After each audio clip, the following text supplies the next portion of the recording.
What's going on, Bulldogs? My name is Mr. Chitwood, and I'm going to be your teacher for this upcoming school year for the 2020 and 21 year. This is world history, and I am super excited to get to know each and every one of you. But one of the first things that we have to talk about with this school year starting is understanding what the class is all about, and a great way to do that is to talk about the syllabus. So for this syllabus video, you're going to get about roughly, I'm going to try to keep it about 15 to 20 minutes long and outline some of the major policies and expectations within this course. Some important information for you to know is my contact information. That is right here at cchitwood@tusd.net. That is my email. I'm pretty good with it. However, you guys are going to be on Microsoft Teams with me. That's a great and easy way for students to get in contact with me, and email is a great way also for parents as well. When we are able to return back to school, I'm going to be located in F101, or also known as the leadership room. I'm on the far right side of campus if you're looking at it straight on by the tennis courts. But until we get there, the distance learning classroom that we will be meeting in is Microsoft Teams. My office hours are going to be on Mondays and Thursdays from 12:30 to 3:30 via Microsoft Teams or by virtual appointment. The class meeting or distance learning bell schedules can be found at this link that you can click on, and you will be taken to a page where you'll see all the login information as well.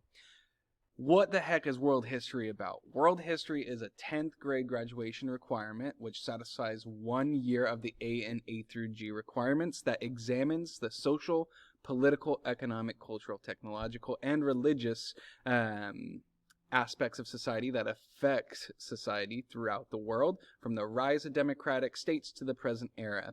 Instead of merely memorizing historical facts in this class, students are going to be expected to evaluate the trustworthiness of multiple perspectives on historical issues to learn to make historical claims backed by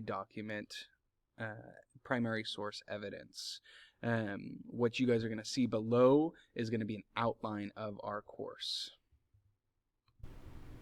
So to talk about what this course is going to focus on over the next 2 semesters, the first semester is going to begin with us talking about relationship, community building, and skill building. Once we're done with that, we're going to transition into the rise of democratic ideas, and then on to talking about the 17th and 18th century revolutions, such as the American and French revolutions. We will then move on to talking about the Industrial Revolution and finish up this first semester talking about imperialism and colonialism throughout the world. The second semester will begin talking about World War I, and then we will move into talking about this interwar period with the rise of revolutions throughout Europe and this thing called nationalism.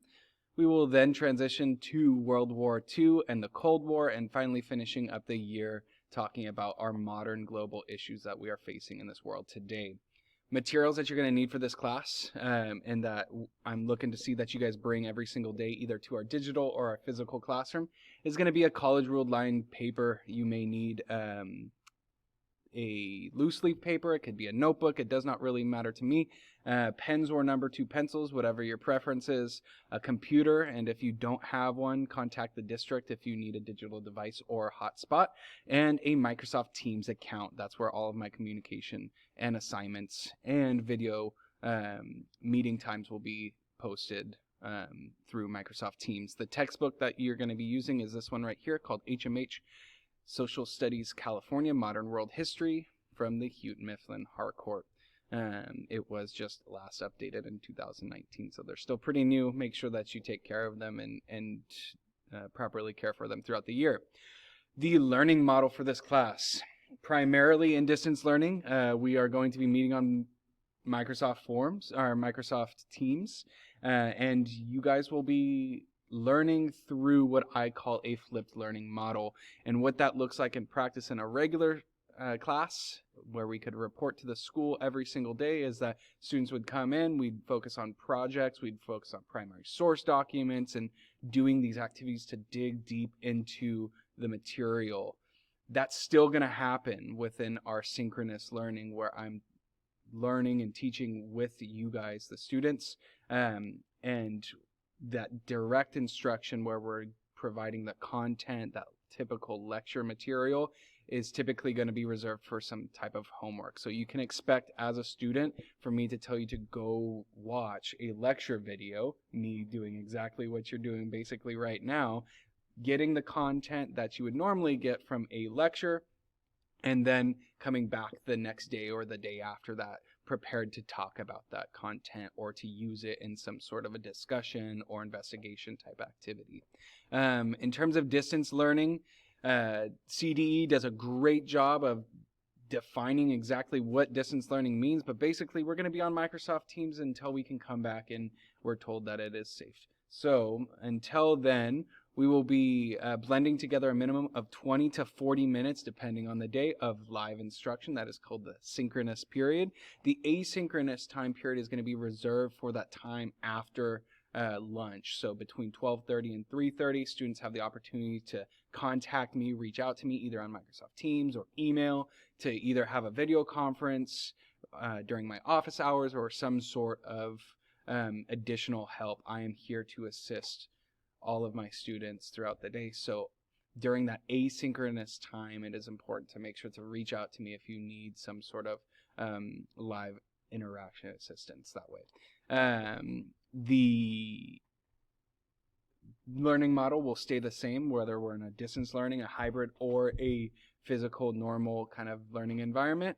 But something you should keep in mind is that an asterisk throughout this syllabus video and throughout the syllabi will appear whenever distance learning might affect the policies. So if we're looking at this next slide or this next part of the syllabus, Microsoft Teams is going to be the primary platform that we use for distance learning.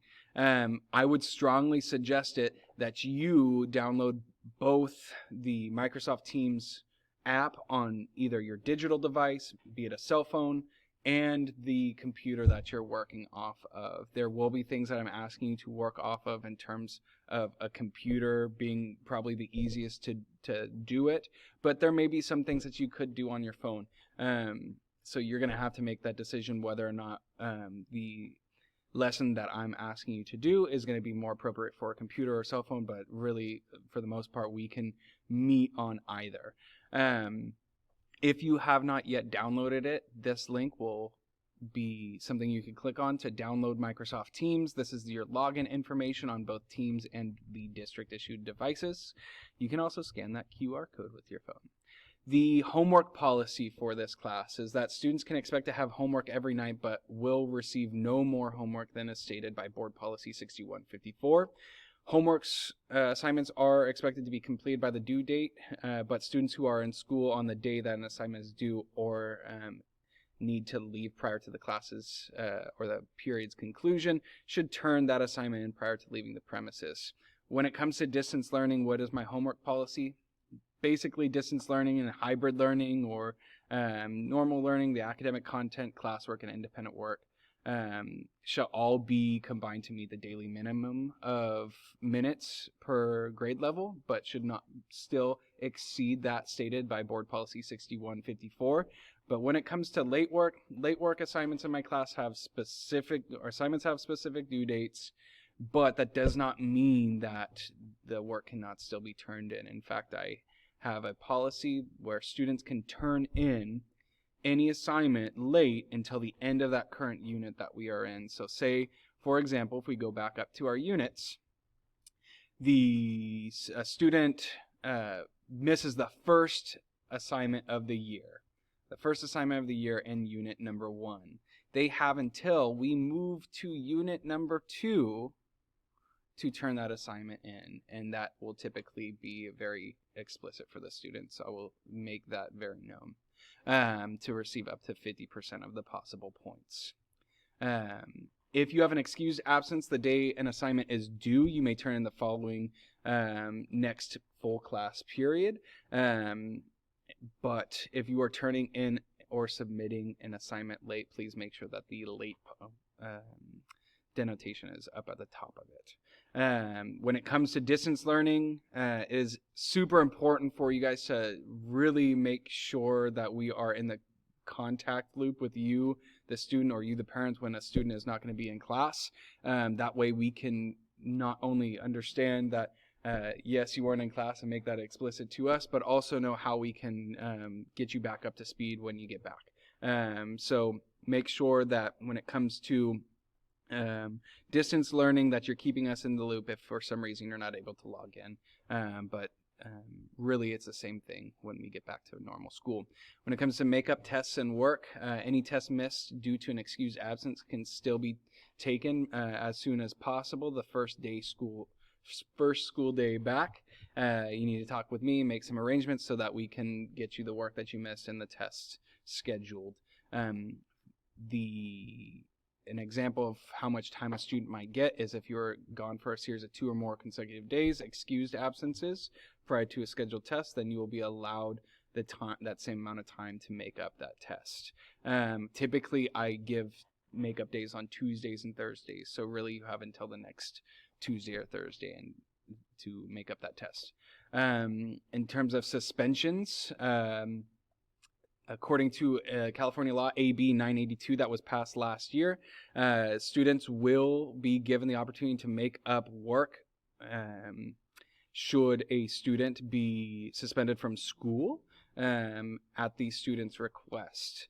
So if a student is suspended from class, be sure to contact your teachers to request that work so that you do not fall behind further in your learning. In terms of distance learning, students that miss a test / work during distance learning due to an excused absence will still be able to make up that work or any test given in that absence. When it comes to my class rules, first and foremost, this class is going to be a place where all students can feel safe and encouraged to do their absolute best. Students are expected to adhere to the following rules that I'm about to discuss, as well as those outlined by the TUSD Student Handbook. Students that do not follow these rules or the school rules will be held accountable. So, first off, be respectful. Respect the teacher, the students, any other adult in the room, including yourself, including thoughts, ideas, and other people's personal property or school property. Integrity. Do your own work. Don't cheat or plagiarize. Compliance. Follow all school rules, including cell phone rules. When we get back into the normal swing of things, I'm pretty lenient with my cell phone policy as long as the cell phone's not getting in the way of your learning. And those time periods where you're not able to use your phone and are able to use your phone are going to be made very explicit, and the same goes for distance learning. Be prepared with your learning supplies. Be open-minded to new information or opinions, and observe the first draft comment recommendation that is as follows. If somebody says something that might not have been what they meant to say, kind of think about it in terms of like an essay. If you're writing down something for the first time, sometimes, for me, when I'm writing an essay, it's not always the best piece of work. So I have to go and revise some things, and it's not always exactly what I wanted to say. The same thing with discussions, the same thing when people are trying to express their ideas. So observe that first draft recommendation and offer people the grace to kind of revise maybe what they said and what they might have actually meant. Attendance. Show up to school on time, ready to go, whether we're at school or in distance learning. When it comes to tardies, I do mark tardies. I am a person that holds people accountable, not just for you, but for me and your parents. So make sure that you are on time to class with the consequences listed below. That's what will happen from the district policies. Food and drink. When we're back in class, be sure that you are cleaning up after yourself. I typically only like to have students bring in water just so we don't create a mess or a mess that could create stains. So when it comes to food and drink in the classroom, please keep it to contained water. And if you make a mess, you will be held accountable and will probably have to clean up your mess.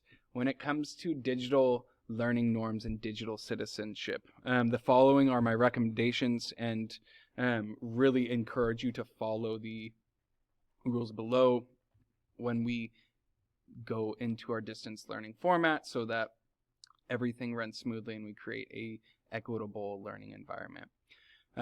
When it comes to keeping this a professional learning environment, it is good to mute your microphone. That way when you join, there's not background noise, or when somebody else is speaking, they're not having to talk over the background noise from your microphone. Use the chat if you want to post any questions or a discussion or some sort of input on anything. The chat is a good way, if you don't necessarily want to speak up just yet, for you to kind of break the ice there.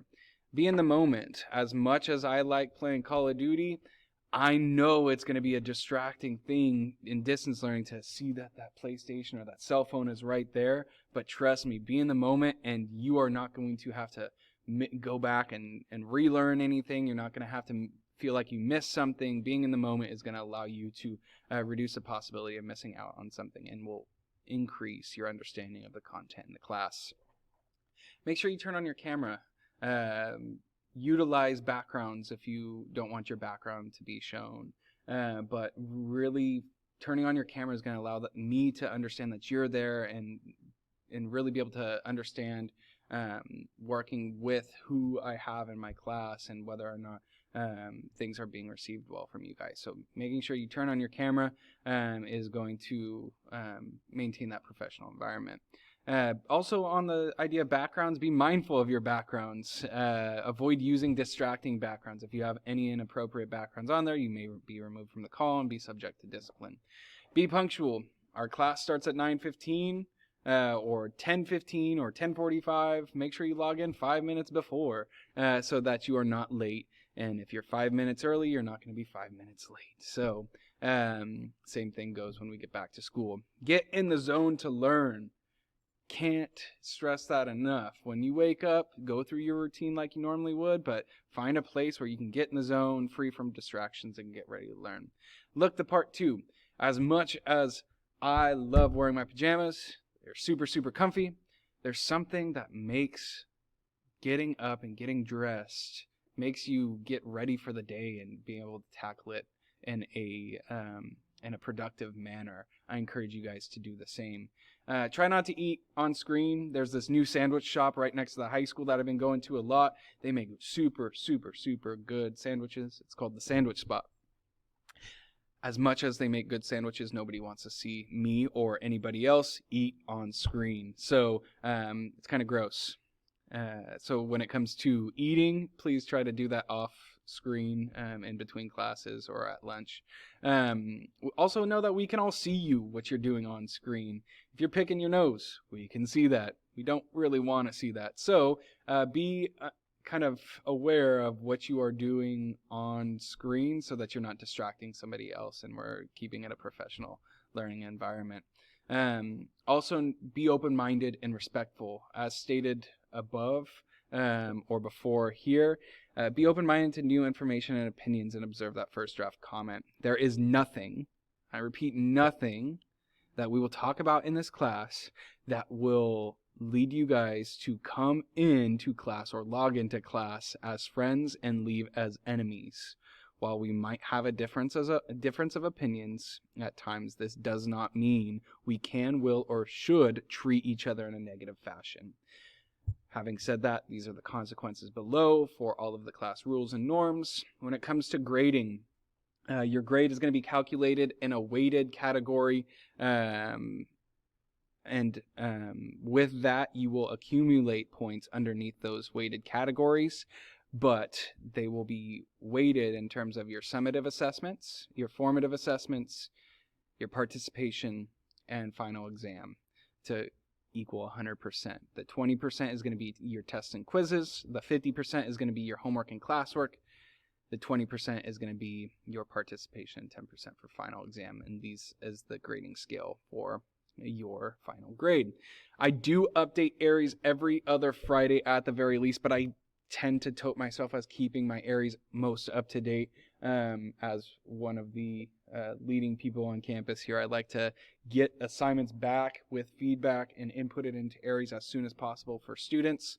So that is going to be a place to check your grade. I will not be keeping up to date the grade book in Microsoft Teams, so make sure that you're checking Aries to find out what your grade or your student's grade is, and this link will bring you to downloading the parent portal. Please allow for up to a 24-hour response if you're sending me something, as I'm focused on teaching the students and replying back to emails when I have the opportunity. When it comes to participation grading, active and positive participation in class via Microsoft Teams and other online platforms are an essential element of this course. Students are expected to come to class prepared and open to sharing their thoughts, ideas, and opinions, and work in class-wide discussions, group work, and through individual quick writes and reflections. Negative participation in the sense of deliberate and or continual disruption and or distractions to our learning community and world history can also adverse somebody's participation grade and result in additional consequences. In terms of extra credit, I give it on occasion, and it should be taken advantage of when I offer it. However, extra credit is not given on request by students because they have failed to complete assignments prior to that point or simply failed to perform the class. TAs, these are your expectations here if that applies to you. Academic dishonesty when it comes to this class is that you basically don't cheat, don't plagiarize, and don't engage in other dishonesties such as fraud, duress, deception, theft, trickery, talking, signs, gestures, copying, and any other methodology during an assessment, formative or summative. How can you succeed in this class? Super simple. Follow these 1, 2, 3, 4, 5, 6 rules. Be on time each day. Come prepared and organized with your binder or digital files and materials. Complete all assignments on time. Be organized and keep all graded work until the end of the semester. Understand that if you miss a class, you should talk with a classmate for notes or upcoming assignments and actively participate in class and ask questions. Talking to me. Microsoft Teams, the best way. Email, the second best way. I respond pretty quick, but probably not the best time to do, to ask questions in terms of individual personalized stuff is if I'm in the middle of a lecture or in the middle of giving directions and you ask something that's completely irrelated. Try to keep that stuff to before or after school or in some downtime during class. When it comes to asking for help, I am here to assist you in your academic success, and I will attempt to lend as much support as possible. If you ever need my help for further explanation, need supplies, need to just talk, get stuff off your chest, I will give you all I can and my time and more. And I will do my best to offer these things when I see the need. However, you know your needs better than anybody else, and you know when to ask for help. And I am here to be that person if you need help. So try not to do that the day before a test, but I am generally pretty available and always willing to help students. All right, we've made it, and it's about 20 minutes, so maybe a little bit more than that. So I stuck pretty close to my estimation. When it comes to the syllabus, that is all the important information at this point to discuss. What I need you all to do is one last step is to sign an acknowledgement form saying that you agree to the policies and also that you've reviewed these policies and understand them. So how we're going to do that is you can either, I think there's a QR code right here, right there, that you can scan with your phone, or you can click on this link, over there. There's a link right there. It's blue, it's tiny, it says tinyurl.com. You can click on that link and it will bring you to the Microsoft Form where it's asking you to provide your digital signature as well as a couple other logistical questions. And with that, I would like to ask that both you and the student review it and fill that out together. And once you're done with that, you are good to go. So with that, I applaud you guys for making it to the end of this super engaging video, and thank you for the time to review these policies before we get started, because that's going to help set you guys up for success in this class for this year. So with that, I look forward to an awesome year in world history, and we'll see you guys later.